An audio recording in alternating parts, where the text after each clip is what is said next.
Coming your way on the Lakers Report, I'm going to predict every game on the Lakers' remaining schedule, but first, make sure you subscribe to the channel, because if you ain't subscribed, you ain't alive. And do you want the best Lakers coverage here on YouTube? If that's the case, hit that red subscribe button down below, and let's tip off today's show.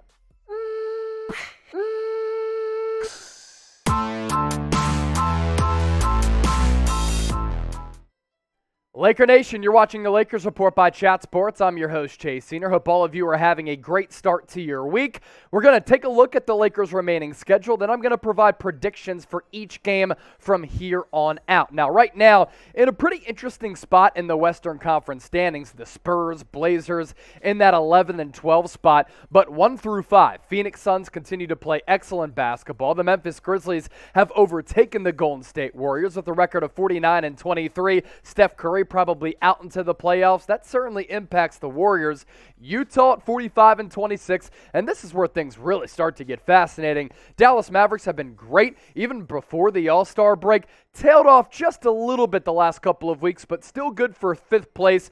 But they're kind of jockeying back and forth between the Minnesota Timberwolves and the Denver Nuggets. We'll see if the Nuggets end up getting Jamal Murray back. After that, though, that's when things don't get as interesting. The Los Angeles Clippers, the New Orleans Pelicans, and the Los Angeles Lakers rounding out things in the Western Conference. Lakers kind of flip-flopping back between that 9th and 10th spot with the record of 30 and 41. They are tied with the Pelicans in that position. Lakers' remaining schedule.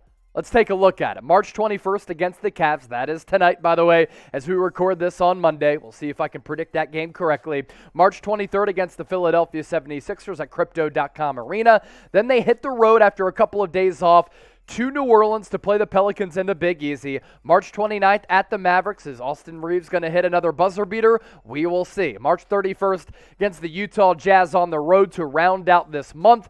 April 1st to kick off April against the New Orleans Pelicans. April 3rd against the Nuggets. April 5th against the very strong Phoenix Suns, as maybe Chris Paul is back at that point. Then the Lakers round out the 2021-2022 season. April 7th against the Warriors, April 8th against the Thunder, and April 10th against the Denver Nuggets. It's been crazy how quickly this season has gone, even given the fact that the Lakers haven't been good up to this point, but it seems as though time always flies when we're talking about the NBA season.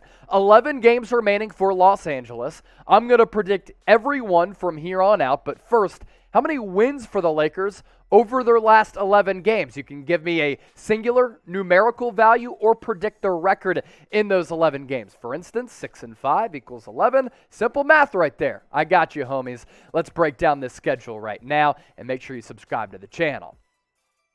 All right, predicting the rest of the Lakers' schedule. Look, there is still an opportunity for Anthony Davis to come back. LeBron James, the leading scorer in the NBA, averaging nearly 30 points per game. Let's say AD rejoins LeBron James. And if that ends up happening, then I think this team can be dangerous in the playoffs. It really hinges on Russell Westbrook and a couple of these depth pieces. So without further ado, my schedule prediction for the rest of the schedule. 21st against the Cavs, I think that's going to be an L. Darius Garland is a handful, and for Los Angeles, I don't know if they match up all that well against Cleveland. How about going up against the Philadelphia 76ers? Now, ever since acquiring James Harden, the Sixers started off 5-0 with the beard.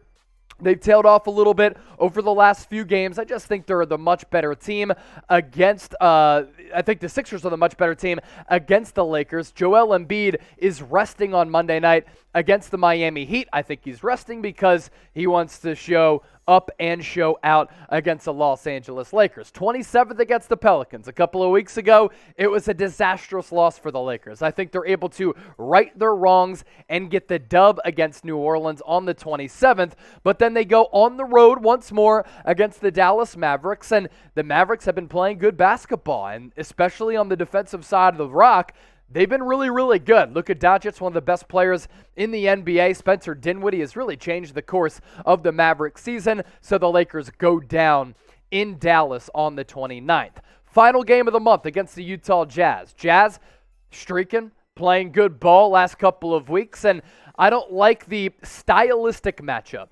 The Jazz, as we know, like to get up and down the floor. Lakers, on the other hand, Yeah, they struggle to get up and down the floor with that athleticism. Has a lot to do with their age, so I think they go down against the Utah Jazz. To tip off April, I had the Lakers beating the Pelicans at the end of March, but to start off April, I think the Lakers are going to go down to the New Orleans Pelicans. April 3rd against the Denver Nuggets. Michael Malone did say that Jamal Murray isn't close, but the Joker, there's nobody on this team that can really stop him, especially if Anthony Davis continues to be out of the lineup, which is the full expectation, barring a miracle. Lakers defeated by the Nuggets on the 3rd. Same case against the Suns on the 5th. Look, Phoenix, they can do everything. They can play and thrive in the half court. They can get up and down the floor with the best teams in the NBA. I think they are the best team in the NBA. I'm just more so talking about their stylistic approach to the game. Chris Paul is nearing a return. I would expect he comes back to the floor. DeAndre Ayton, he's always just a lot to deal with as well. And then Devin Booker, Mikal Bridges. That's a really good team on their floor. On the roster, and very well-coached team as well. Which game is the Lakers' toughest opponent left? 11 games. You have to say the Phoenix Suns, right? I mean, the Phoenix Suns are humming. They're playing extraordinary basketball, but you let me know which game is the Lakers' toughest. Maybe, it's some of these other games where there's a lot of games sprinkled in throughout a week. Hey, you let me know and chime into the comment section right now. April 8th against the Oklahoma City Thunder. First, April 7th against the Golden State Warriors. I think the Lakers end up winning the Warriors. I think they've matched up pretty well with Golden State throughout this year. And as I talked about already, Golden State going to be without Steph Curry. That hinders them offensively, there's no doubt. But even when Steph was playing for Golden State, the Lakers matched up well. A couple of those games came down to the wire, including a great Lakers win a couple of weekends ago. And I think the Lakers are victorious in this spot. Against the Oklahoma City Thunder, another win for Los Angeles on the back end of a back-to-back. OKC rebuilding team. I think they're looking toward the NBA draft to see how they can continue to bulk up that roster. LeBron James, a lot of respect for Sam Presti, and I think he's able to hand Presti's squad an L. April 10th against the Denver Nuggets. I think this is going to be a loss for the Lakers. What's really been the common theme for Los Angeles this year? They're not a consistent basketball team. They've been so Jekyll and Hyde. They've been so hot and cold, and they haven't been able to put good stretches of solid basketball together. So for that reason, that's why my schedule prediction, it really is up and down for Los Angeles. They've kind of struggled to find their footing a lot throughout this year, and that's a big reason why they are so many games under 500. So my final record prediction for the Los Angeles Lakers, I think they're going to end the year 34-48. I was listening to the Bill Simmons podcast with Ryan Russillo, and they were talking about how there's been some chatter about this being the worst Lakers season ever. They pointed to those two Byron Scott years, which were really, really bad. I think those years were worse because the future for LA was so bleak. Right now, at least you have LeBron James playing an elite level of basketball. If Anthony Davis comes back, there are also some other solid players on this team.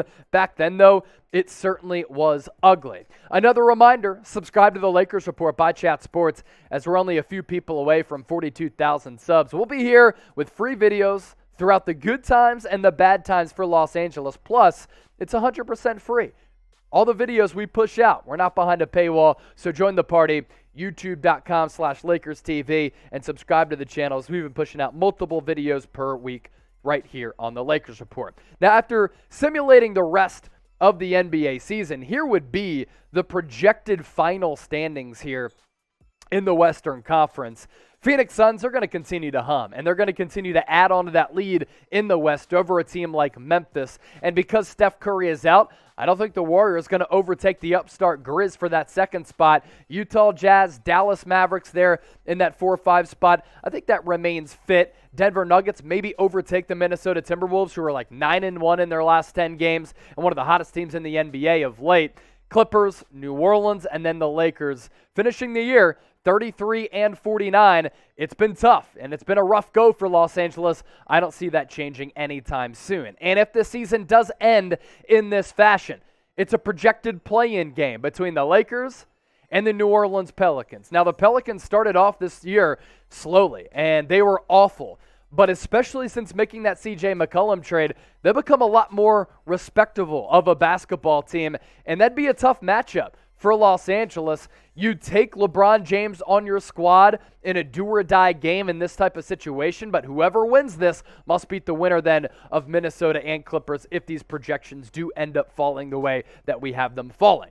Will the Lakers make the playoffs? That's my final question for the audience before we hop on out of here. I made my predictions. You make yours. Y for yes, N for no. Thanks for watching today's show.